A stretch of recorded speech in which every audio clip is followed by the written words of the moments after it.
ஓட்டி வரும் சாரதி அரவிந்த்.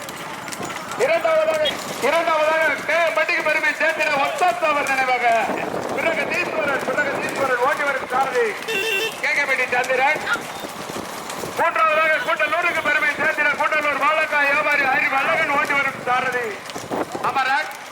நாங்கள் வந்த வரைக்கும் நான்காவதாக குமரன் அதை ஓட்டி வந்த சாரதி